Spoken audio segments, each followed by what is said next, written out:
soir, nous disons à Dieu, Seigneur, viens nous parler.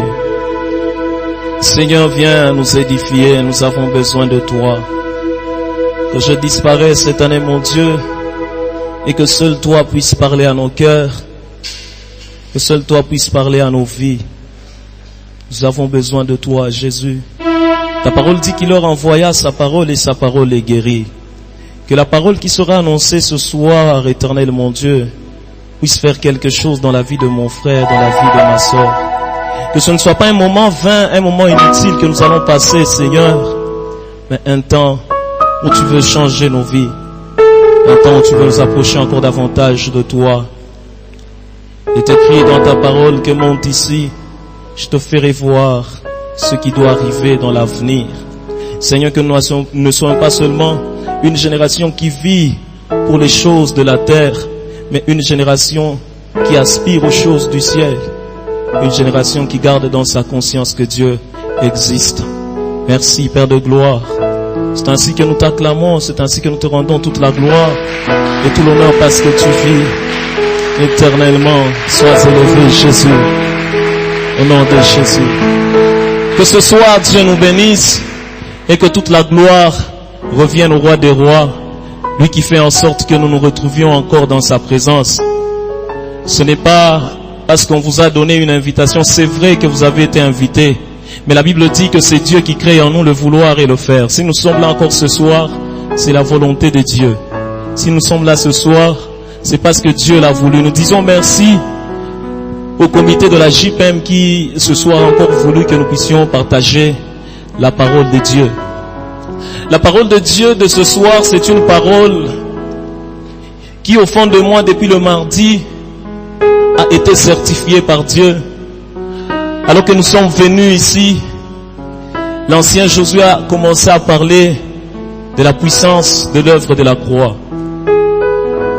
Ça fait un moment que j'étais en train de ressentir cela, mais c'est aussi une difficulté parce que c'est un message que je n'ai jamais prêché. C'est quelque chose que je n'ai jamais annoncé. C'est quelque chose qui à la fois a été dur pour moi d'accepter. Je ne sais pas qu'est-ce qu'il en sera de chacun d'entre nous. Nous allons ouvrir nos Bibles dans le livre de Genèse, au chapitre 5, le verset 24. Genèse 5, verset 24.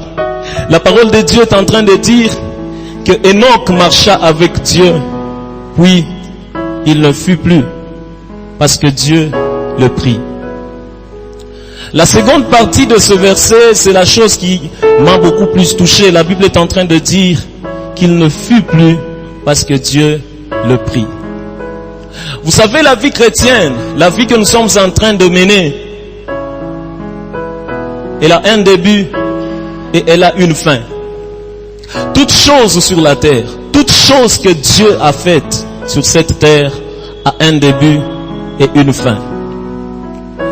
En ce temps de Enoch, où il y avait autant de choses mauvaises qui se faisaient, où les gens ont commencé à se compromettre, où les gens ont commencé à se livrer à ce qu'ils trouvaient bon à faire, il y avait quelqu'un qui a marché avec Dieu. Vous savez, bien aimés dans le Seigneur, ce n'est pas impossible au temps où nous sommes, en train de traverser des temps difficiles, en train de traverser des temps compliqués, de marcher avec Dieu.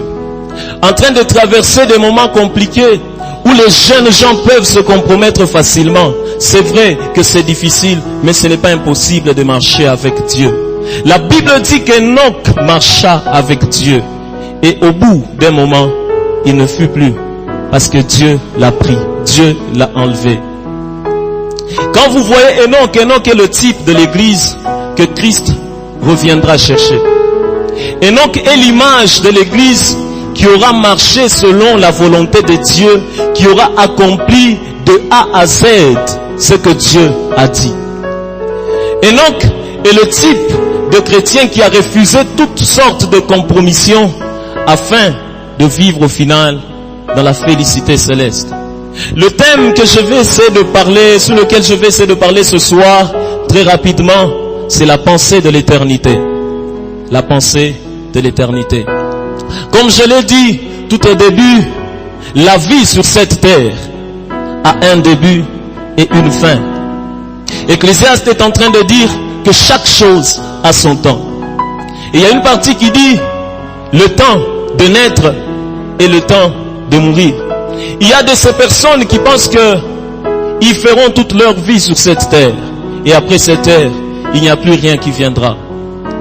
Il y a de ces gens qui pensent que la vie sur la terre, c'est tout ce qu'il y a.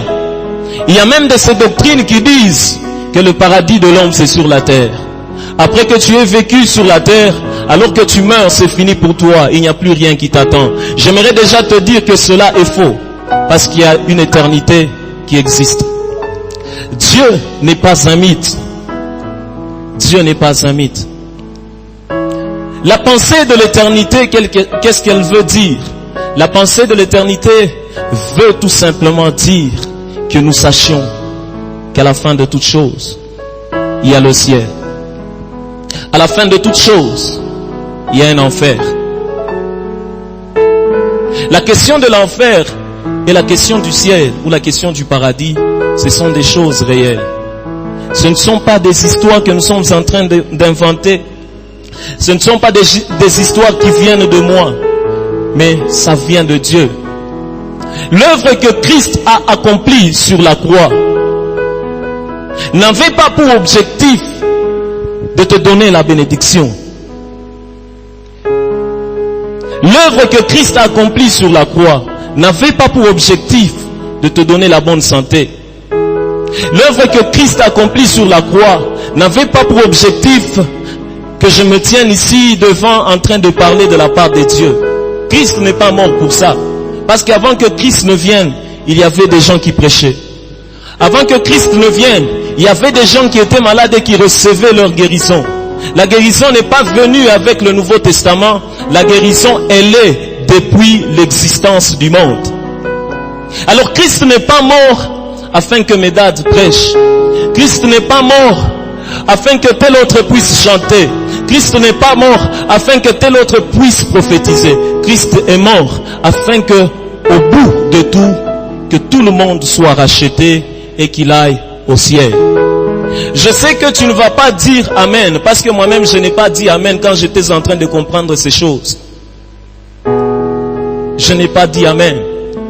Nous allons lire dans le livre de 1 Corinthiens, le chapitre 15. 1 Corinthiens chapitre 15.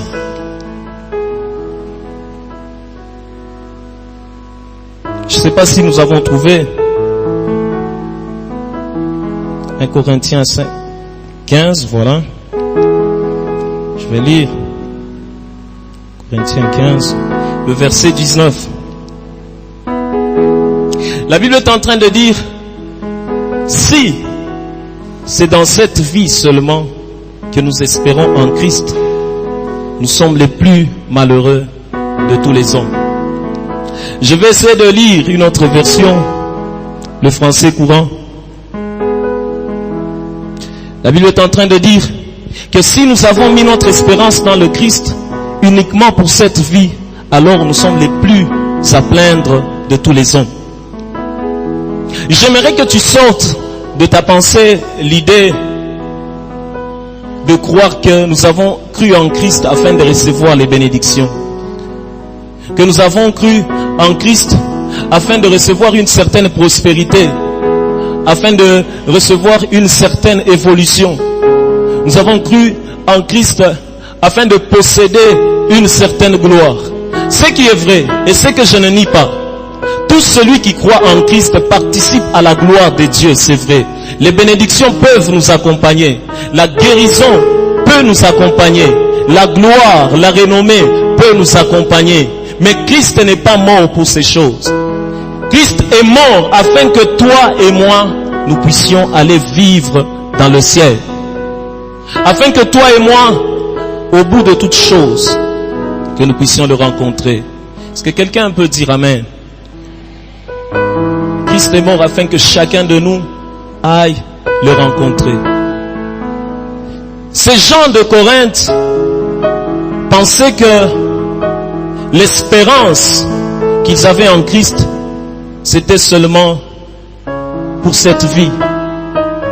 Ces gens de Corinthe pensaient que la mort de Christ se limitait aux bénédictions qu'ils avaient reçues. Ils pensaient que la mort de Christ se limitait au parler en langue. Ils pensaient que la mort de Christ se limitait à la prédication, que la mort de Christ se limitait à la prophétie. La Bible dit que les prophéties et toutes les choses semblables passeront. Que tu aies prophétisé sur cette terre, c'est bien. Que j'ai prêché sur cette terre, c'est bien. Mais que je vive le ciel, c'est mieux. Ça sera regrettable de savoir que j'ai servi avec mes frères et quand Christ revient, ils partent et moi je reste sur cette terre. Ça sera regrettable. C'est regrettable de savoir que tel homme était un grand serviteur de Dieu, mais quand Christ est revenu, il n'est pas parti. Aujourd'hui, la génération dans laquelle nous sommes, c'est la génération de toutes les compromissions. J'ai suivi un témoignage avant même que je n'entre ici. Il y a eu une entreprise 2 ans en arrière qui a commencé. On a commencé à recruter des gens comme ça. Et on est arrivé à prendre un informaticien. On l'a amené là-bas, il a fait toutes les installations possibles. On lui a donné son argent. Et après, le responsable va lui dire: tu as ton argent, il y a le véhicule de la société à l'extérieur. Mais pour que tu sois engagé, il faudra que tu ailles avec moi. Ce n'est pas une femme qui est en train de dire ça à ce frère, c'est un homme qui le dit. C'est dans notre génération. Ce n'est pas la génération qui vient, c'est dans notre génération que ces choses se font. Où l'homosexualité est en train de prendre de l'ampleur. Où il y a même des chrétiens qui sont entrés dans ces choses.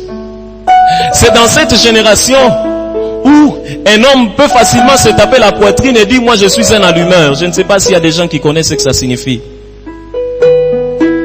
Il n'y en a pas. Un allumeur, c'est quelqu'un qui provoque les femmes, les filles, sans leur parler, sans rien faire, juste par son attitude. Et il y a des femmes qui viennent vers lui. Et ça, c'est un chrétien qui fait ces choses. Facilement, une sœur peut se dire: moi je suis une allumeuse.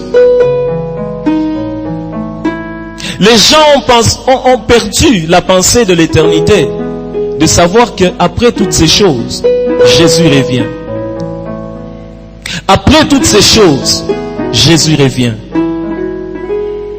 Dans cette génération où nous sommes, je peux facilement être un pied dans l'église, un pied dans le monde.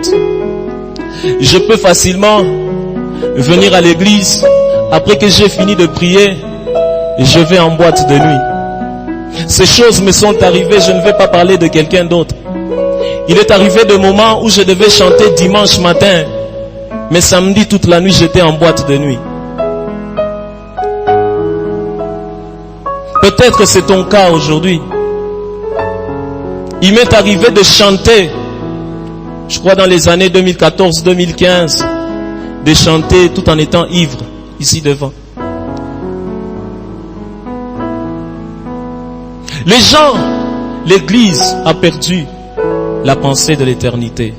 L'église fait confiance à Christ juste pour les choses du monde. Quand nous venons à l'église, c'est parce que je suis malade.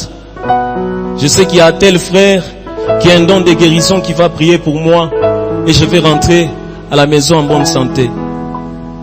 Quand je viens à l'église, c'est parce que je sais qu'à l'église, même quand je manque, il y a des frères qui vont m'aider. Quand je viens à l'église, c'est parce que je sais que Dieu donne l'intelligence, donc je viens le profiter juste pour réussir aux études et après c'est fini. Quand j'ai réussi, je disparais. Quand je me suis marié, je disparais. Il y a même des gens qui aspirent, s'il vous plaît, la Bible est en train de le dire, les dons spirituels, la prophétie, le parler en langue. Sans amour, tout cela n'est rien. Il y en a qui viennent à l'église juste pour des manifestations spirituelles. Mais au fond, ils n'ont pas la pensée de l'éternité. Au fond, ils s'en foutent de Jésus. Au fond, je m'en fous de Jésus. Je m'en fous de qui il est. L'important, c'est ce qu'il me donne. Quand il me donne, je disparais, c'est fini. Je n'ai plus besoin de lui. Nous allons lire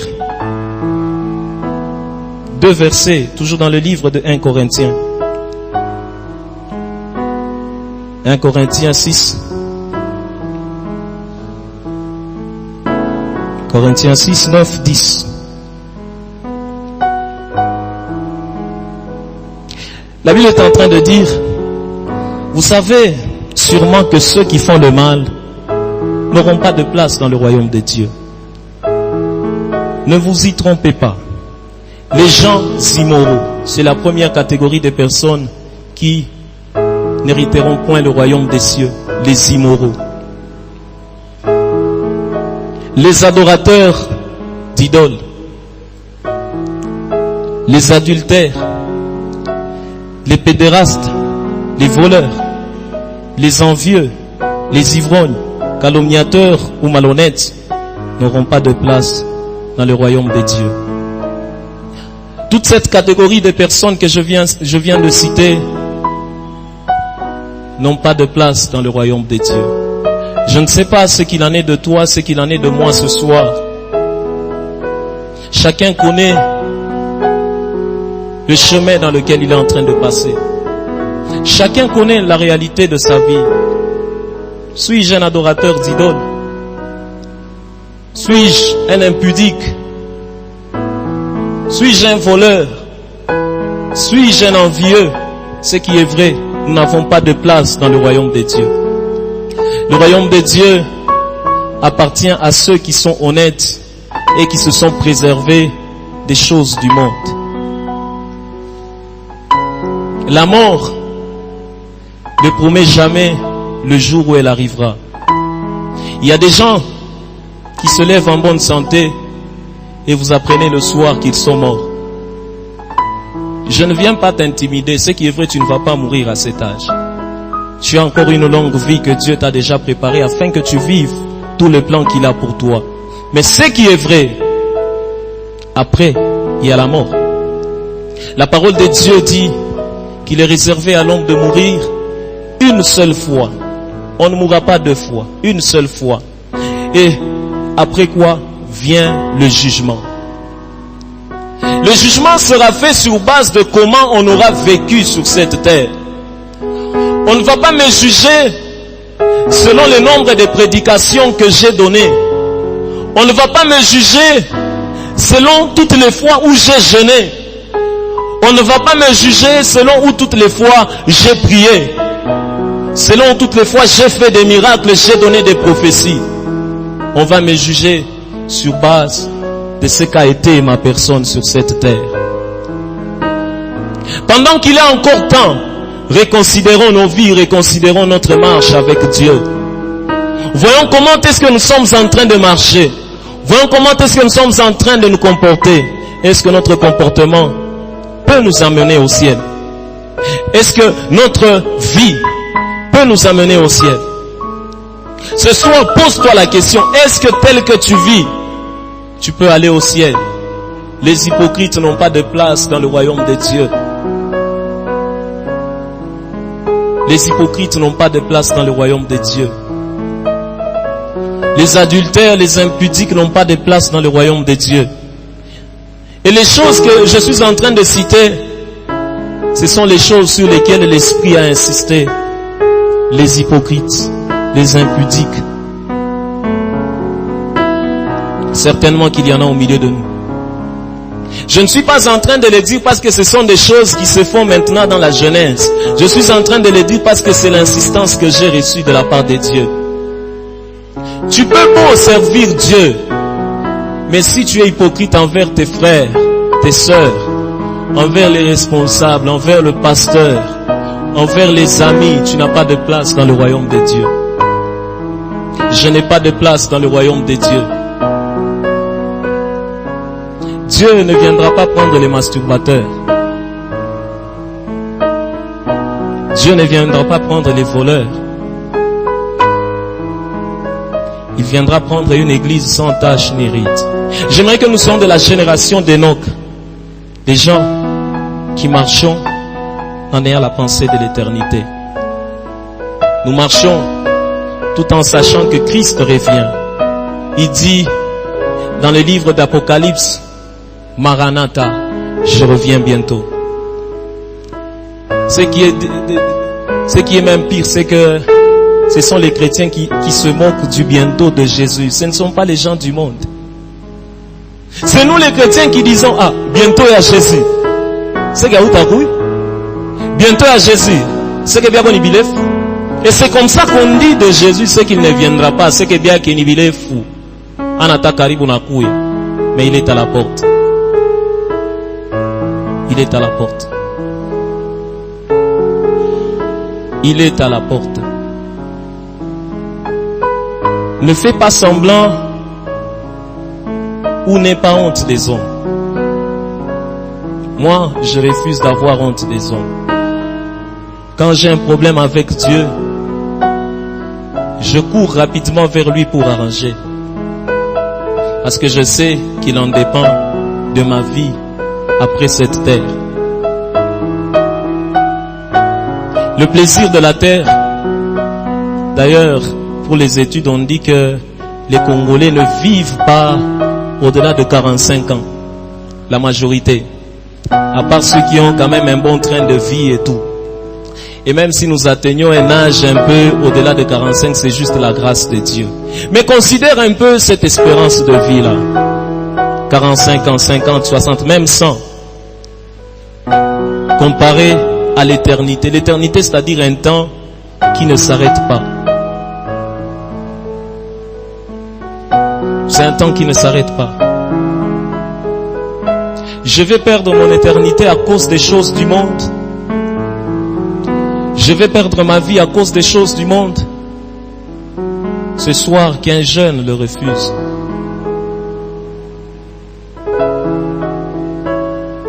Ce soir, qu'un jeune dise à Dieu, Seigneur, au-delà de tout ce que je peux avoir, de tout ce que je peux faire, de tout ce que tu peux me donner, que je ne rate pas le ciel. Je ne peux pas courir pour les choses du monde. Je ne peux pas courir derrière les postes avec tout ce qui se fait aujourd'hui. Seigneur, si ce poste-là va m'éloigner de toi, ne me le donne pas. Si ce travail va m'éloigner de toi, ne me le donne pas. Si cette personne qui est à côté de moi va m'éloigner de toi, éloigne-la de moi. J'ai commencé à me séparer de beaucoup de choses, progressivement, de la télé. Je ne dis pas que la télé c'est un péché, particulièrement pour moi, j'ai commencé à me séparer de la télé. Parce que je pouvais me mettre à la télé de 22h à 5h et à 7h je suis au cours. Si ces choses vont t'éloigner de Dieu, dis à Dieu, Seigneur, je refuse de les avoir. Si c'est ton œil qui va t'empêcher d'entrer au ciel, crève-le. Si c'est ta main, si c'est cette main qui va t'empêcher d'entrer au ciel, coupe-la ou ton bras. L'essentiel, vaut mieux que j'entre au ciel. Ce qui est vrai, nous n'allons pas ressusciter avec ce corps. C'est non voir un autre corps. Ce qui est vrai. Ce n'est pas avec ce corps que nous allons hériter le royaume des cieux. Les gens sont en train de préserver le corps plus que l'âme, plus que l'esprit, plus que ceux qui comptent pour Dieu. On n'a pas qu'à la mwili mafuta, mais on a shindwa kuchunga roho. Bananikata nywele, je parais beau, mais en fin de compte, je rate le ciel. Combien de belles filles, de beaux garçons que nous avons vus mourir et nous disons, Mungu anabebaka paka ba bien. Ah. Alors, Shabatuku Babaya, que dire de nous? Les babia, on pouvait se dire à cause de leur beauté, ils peuvent hériter le royaume des cieux. Mais ce n'est pas la beauté qui leur fait héritera le royaume des cieux. Alors nous qui n'avons même pas de beauté, alors nous qui n'avons même pas l'argent, alors nous qui n'avons même pas la gloire, autant mieux vivre misérable sur cette terre et aller vivre mieux dans le ciel. Autant mieux tout rater sur cette terre et aller vivre dans la gloire de Dieu.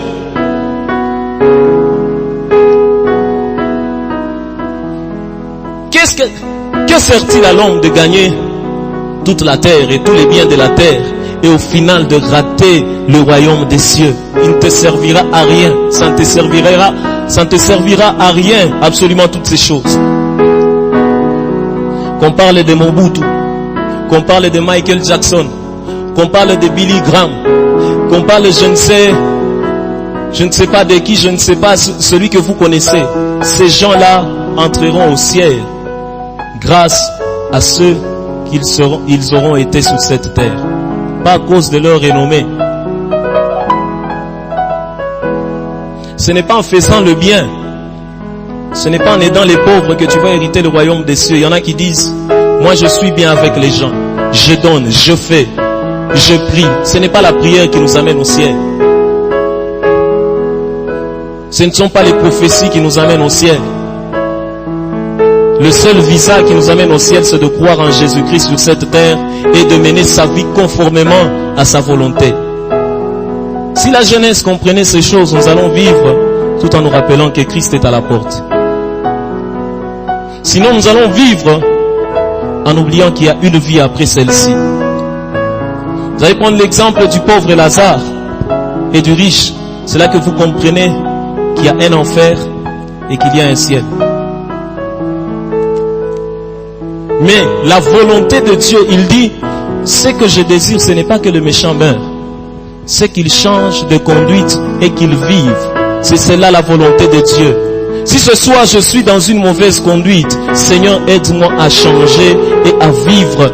Si ce soir je suis dans le vol, Seigneur, aide-moi à changer et à vivre. Si ce soir je suis hypocrite, je suis voleur, je suis menteur, Seigneur, aide-moi à changer et à vivre. C'est celle-là la volonté de Dieu pour chacun d'entre nous. C'est celle-là la volonté de Dieu pour chacun d'entre nous. Reconsidérons nos voies. Nous sommes sur quel chemin? Sommes-nous sur le bon chemin ou sur le mauvais?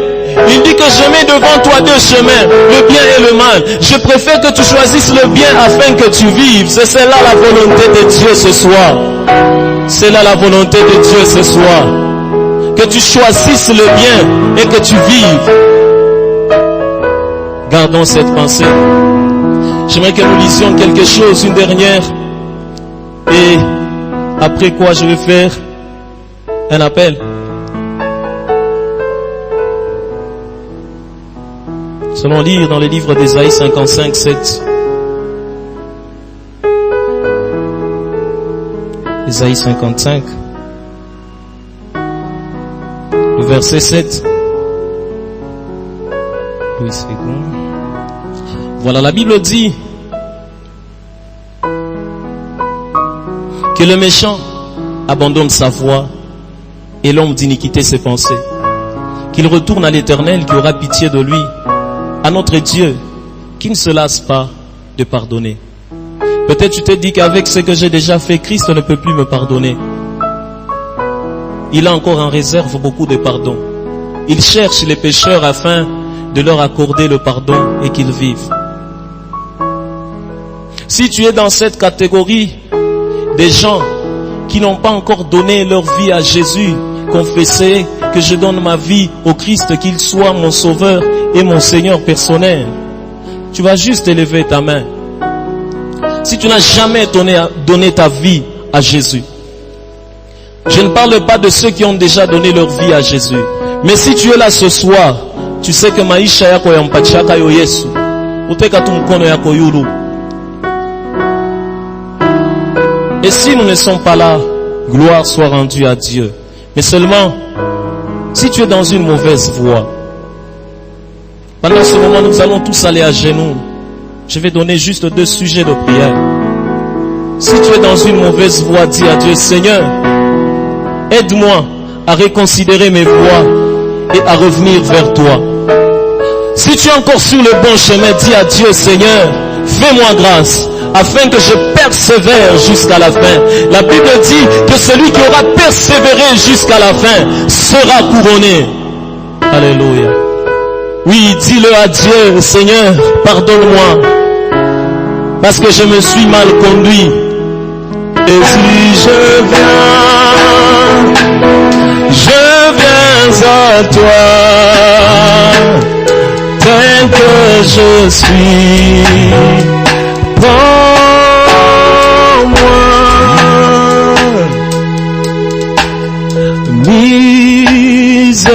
Miséricorde insondable, Dieu peut-il tout pardonner,